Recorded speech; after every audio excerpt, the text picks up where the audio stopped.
This is All Ears.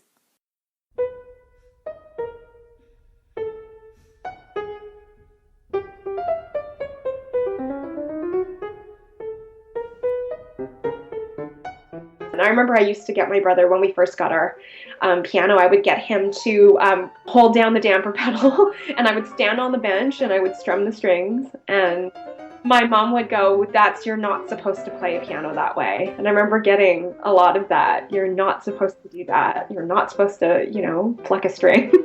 So. And it turns out all these years later, actually, Mom, you are supposed to do that. Yeah, for sure. My parents see me play now and they go, what happened? You left playing Beethoven? I'm Everett Hopfner, and you've been listening to a fellow pianist and new music explorer, Stephanie Chua, who is my guest for this episode of the show. Stephanie grew up in Richmond, BC, and for the last 13 years, she's been based in Toronto, where she's much in demand as a performer and a teacher. Together with Elaine Lau and Joseph Ferretti, Stephanie is a member of the Junction Keyboard Collective, who explore new innovations in pianism in collaboration with young and exciting composers from around the world. Our conversation is coming up right after this.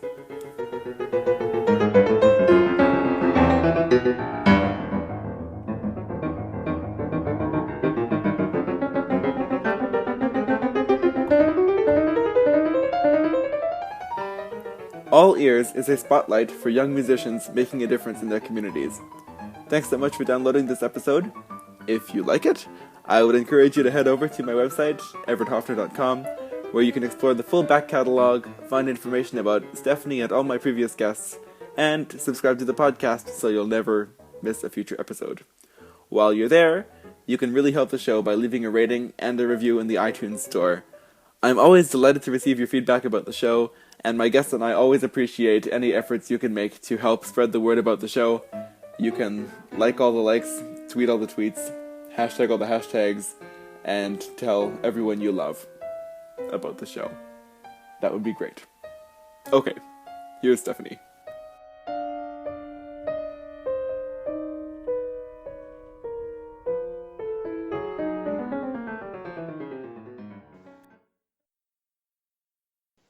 Stephanie Chua, welcome to All Ears. Thanks so much for coming on. Thank you for having me. Do you remember your first steps into music and performance? Yes. I often feel like it was somewhat accidental, but maybe not. Neither of my parents are musicians. So for me, my parents said basically when I could speak, I was singing. And I would sing things back to them, and because they're not music listeners, they actually listen to talk radio, but I would sing back jingles on TV like that I heard off of TV, and just anything that was musical that I would hear, I would sing. So it was, in some ways, maybe I already was interested in sound, but I don't know where it came from, because it wasn't really I didn't grow up in a musical. Well, the jingles on talk radio are so immediately compelling that I can understand how that was a natural lead-in for you. Potentially, yeah. I guess they're meant to be catchy, be earworms, so to speak. Absolutely. Yeah. But so it started there, and I think I was always dancing ballet up until I was 14, and I think there was always for me an attraction to anything artistic and creative, and I think a lot of play acting with my brother and my cousin, and I think just being, I guess, kind of tapping into your imagination and being creative to a certain extent as a child. I think that sort of maybe that was always there, or something that I always veered towards. Did you see any kind of artistic performances as a child that kind of kept you interested in music and in performance, or were there any sort of contacts to acting artists at the time? I feel like there were a few things when I look back now. I mean, I definitely remember going to see the Nutcracker when I was little, and that to me was amazing. I think it was the whole experience of, dressing up, going to a theater, hearing the orchestra tune and sitting and the curtains would part and you would watch these people, I think, do what they loved to do. And I think that was always, I think maybe energetically I got a bit of that. And definitely when I was in ballet class, we had a live pianist. And I remember at some point going, oh, hey, I'm taking piano lessons. And she's playing the piano. And she's playing these really beautiful, difficult pieces. And so I think that also gave me something to look forward towards, being able to see that every week. And so when it came time to pursue some secondary education and that kind of stuff, was it always clear to you that music and performance was the direction you were going to head? No, actually, there was a time where I wanted to be a composer. So when I was, I think in high school, I remember taking grade 5 history through the RCM, which at the time when I did it was 20th century music. And I remember for me, just some of the techniques, like even something like using a whole tone scale or the scales that composers were coming up with, like octatonic scales, I found interesting. And I think because I grew up in a household that didn't have a musical background or any kind of formal artistic training, I think I approached it very much like that. So for me, it was fascinating to learn about these composers writing, kind of coming up with parameters in order to create sound worlds. And so for me, I just thought, oh, I want to do that. I hear these things in my head. So I started just writing little pieces, and I would experiment with, I remember learning about electronic music and how in the old days they would have to splice tape together. Right. And so what I did was I took a little handheld tape recorder and walked around Vancouver and recorded sounds and went home and had a double tape deck and just cut and pasted what I wanted onto another cassette. And then that became like a background track for, I think I wrote like a violin line over top. So for me, it was always just creating. And when I thought about what I would do after high school, I think I thought I actually applied for performance. So I did my auditions, but I also submitted a portfolio without having had any formal training. And I wasn't accepted as a composer. So yeah, I think it was, yeah, definitely going into music. But for me, it was, I don't think it necessarily had to have been performance. So yeah, let's take a little walk through your educational path and kind of touch on some of the highlights along the way.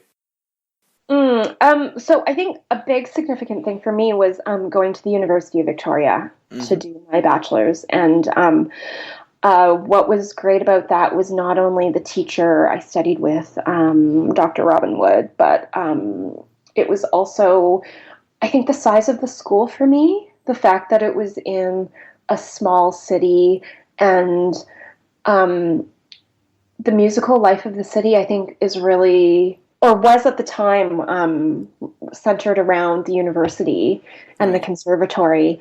And so I think you really lived at the school. I remember, joking that I should pay rent to the music department because we were always there practicing. And I think that I really think community for me was a big thing. The level was good, so but it wasn't high enough, or it wasn't so high that it was competitive and cutthroat in any way. Right. And so that was really wonderful for me. I think just getting exposure to, I played in contemporary music ensemble, and actually when I finished my degree at UVic, I wasn't totally sure what I was going to do, and Christopher Butterfield, who still teaches composition there, and he ran the new music ensemble. He was the one who suggested, because I had auditioned for grad schools, but wasn't really happy with where I had gotten into and wasn't sure if I really wanted to go into a ton of debt to go to New York, Right. So he suggested that maybe I go to Banff and do the long-term residency. Um, and so I went there and I did both sessions, which at the time was, I think, 8 to 10 weeks. And it was great. I mean, I felt like I went there, and I would say the big thing I took away from it that Christopher was saying would be good was there were people at all different stages of their careers. So there were about 3 of us that had just left university doing our undergrad, and it was really amazing to meet people doing all different kinds of music. And I think people doing what I think I do now, which is just that you freelance, but you do projects that mean a lot to you, and you find a way to do it. So I think meeting musicians who were already doing that was really really inspiring, and also really important for me to see that not everyone is pursuing a solo piano competition route, or trying to get all their degrees to teach at a university, because I didn't feel like I didn't identify with those routes. And so what was the next step after Banff?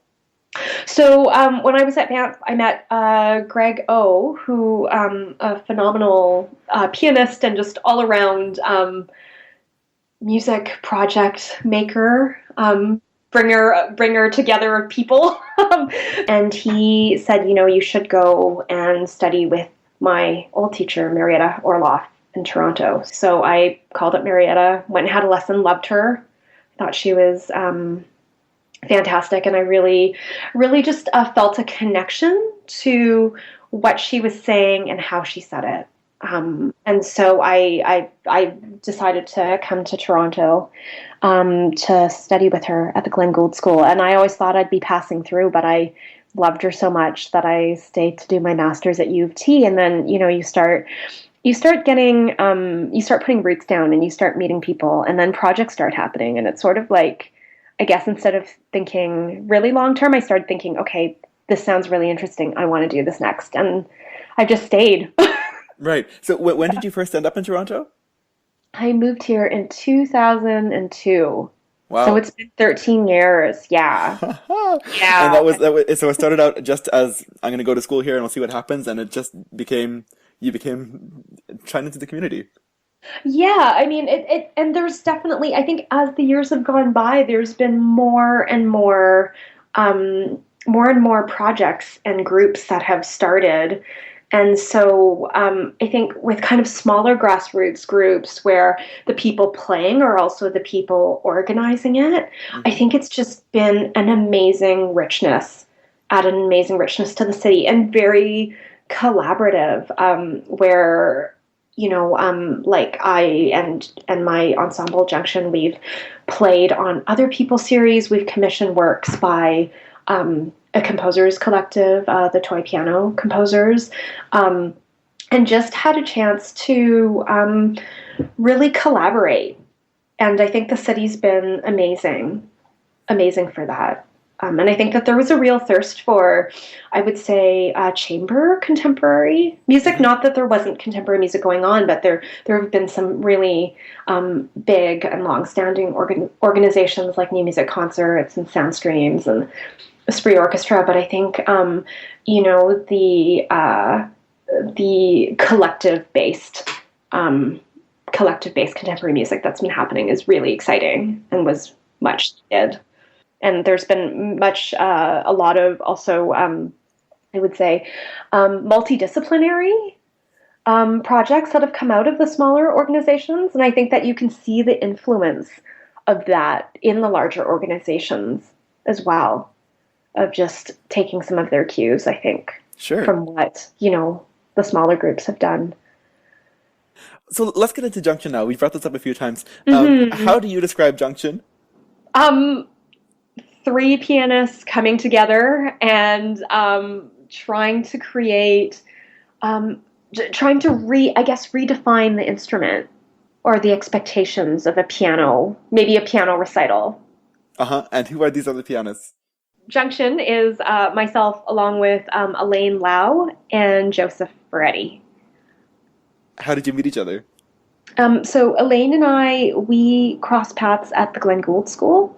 She was just finishing her artist diploma degree as I was beginning mine.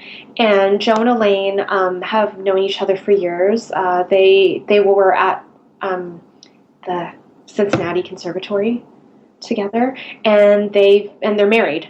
So they've for a long time been playing four-hand music, and so Elaine and I crossed paths at school, but we never played together. And it wasn't until I think 2009 that I ran into her, and we just started talking. And she knew that I played toy piano sometimes, Mm-hmm. and she had a toy piano, and I think it started with doing a workshop at a festival called the Spotlight Festival out in Kitchener-Waterloo.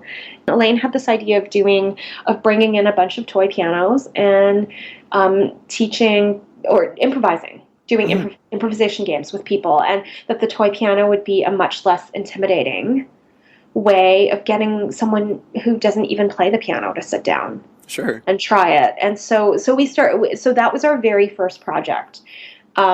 And it was really accidental, because out of that we just started finding unusual pieces. A lot of it was, I think, toy based when we first started.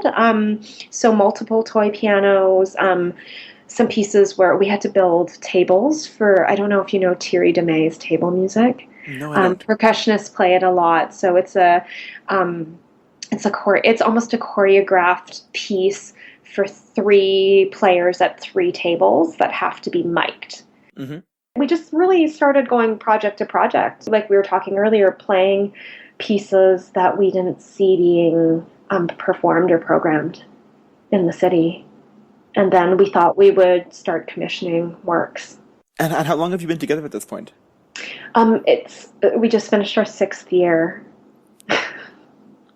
Yeah. It's funny, like, when you find these kind of set ensembles, it's almost like entering into a long-term relationship in the sense of Oh balancing my each gosh. other's needs and each other's emotional and artistic needs. How have you Definitely. found that kind of balance in your ensemble?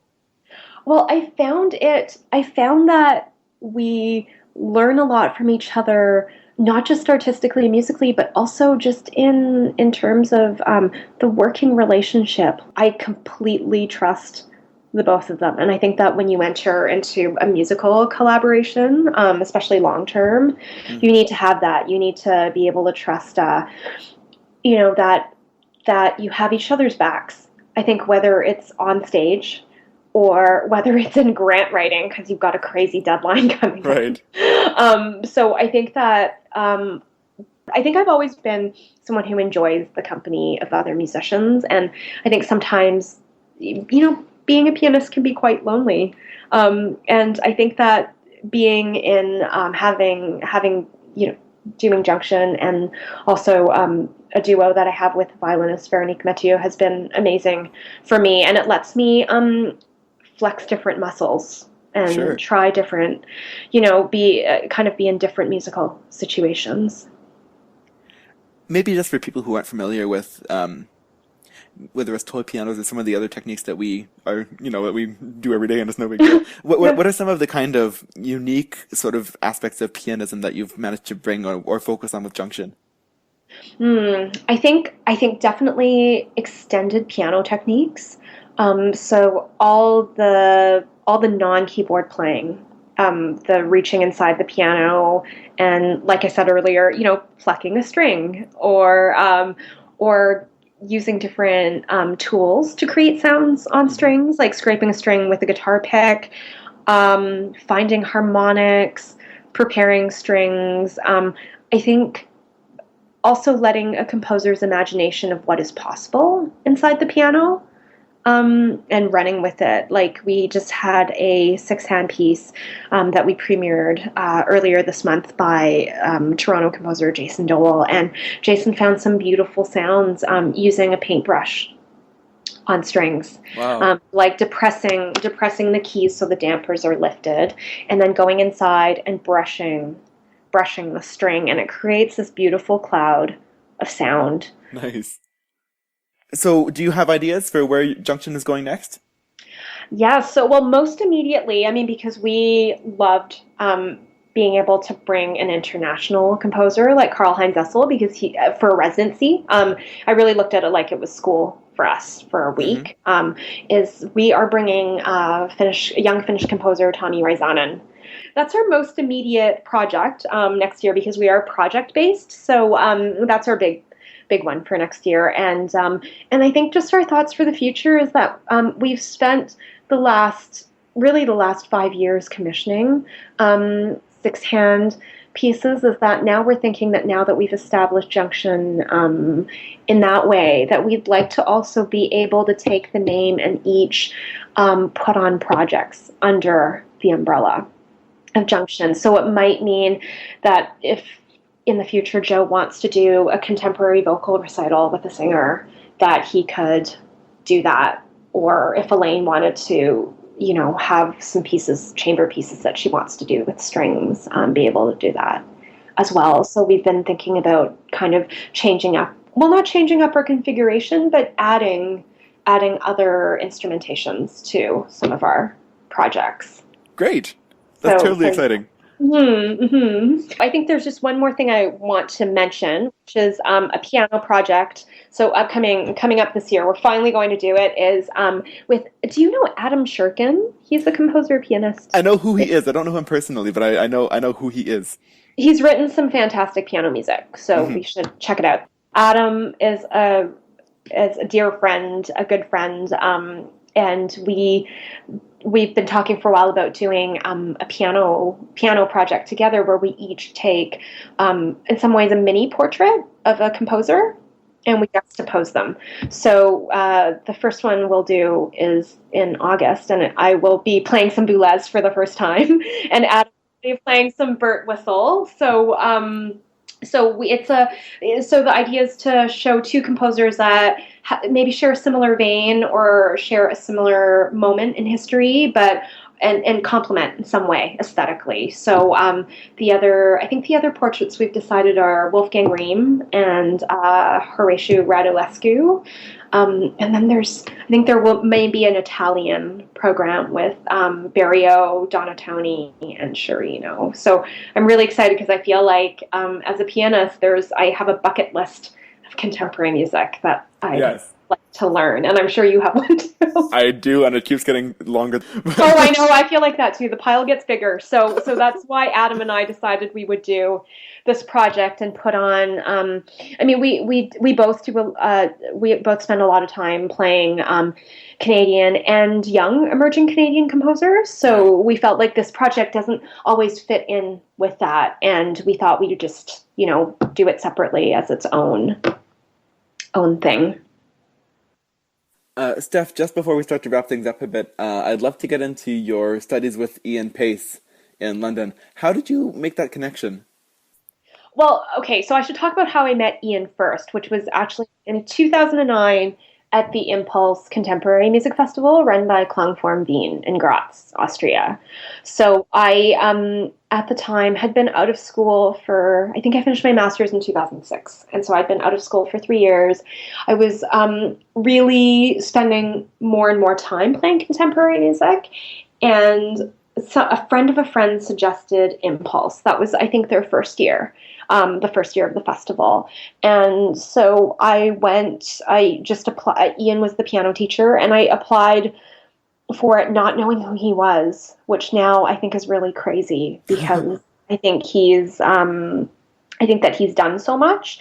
And, so it was really, again, one of those accidental things where I just thought, I just want to do a contemporary music festival in Europe. And I think that'll be, it was, so I went and I met Ian. I really thought that I felt like he was a missing link in my music education, Hmm.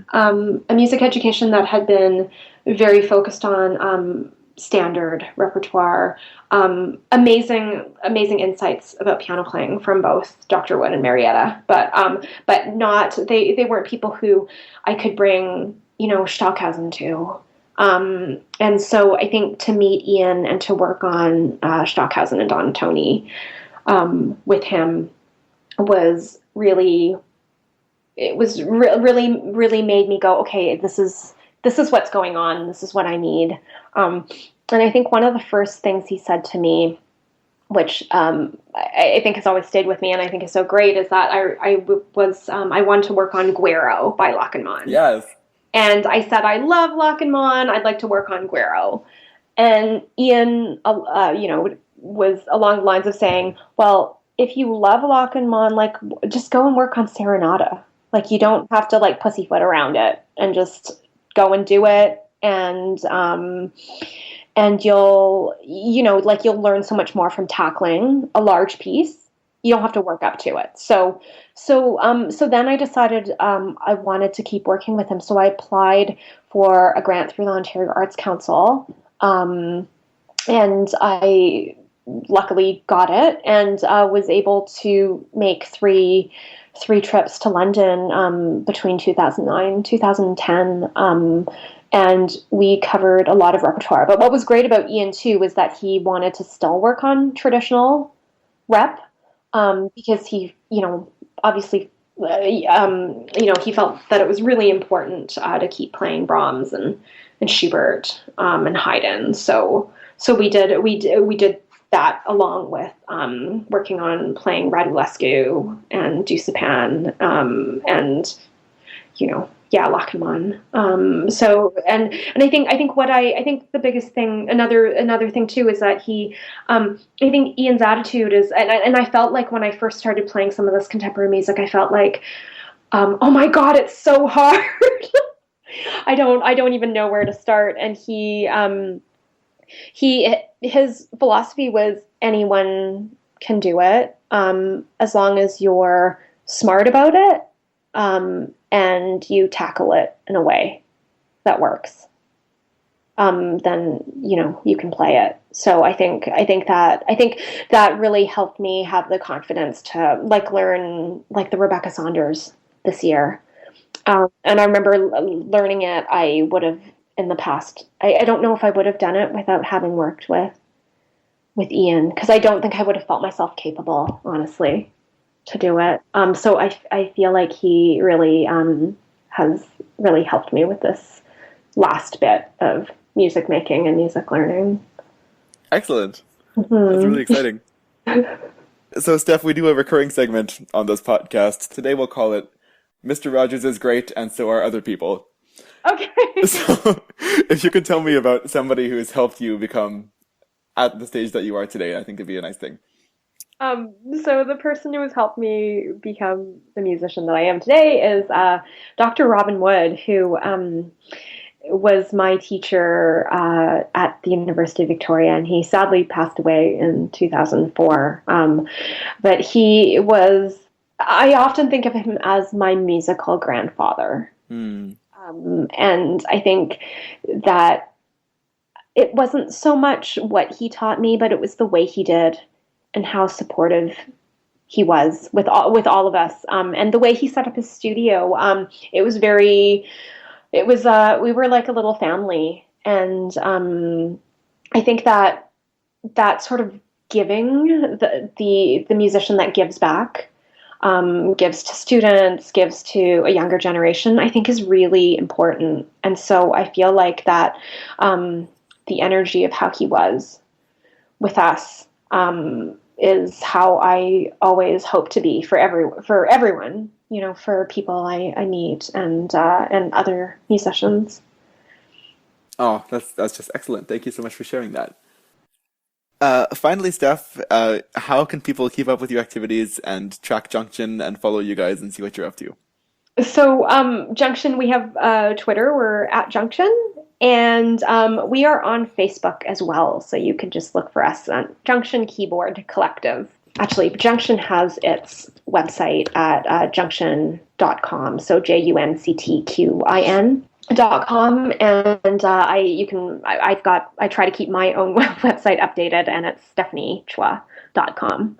And I will post links to all of those outlets on the show notes for this page, so anyone listening can just go to my website and follow the links, and they will take you right to all of the great Stephanie stuff.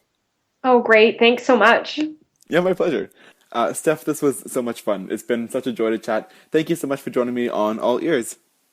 Yeah, it was great to chat with you too. Thanks, Ev.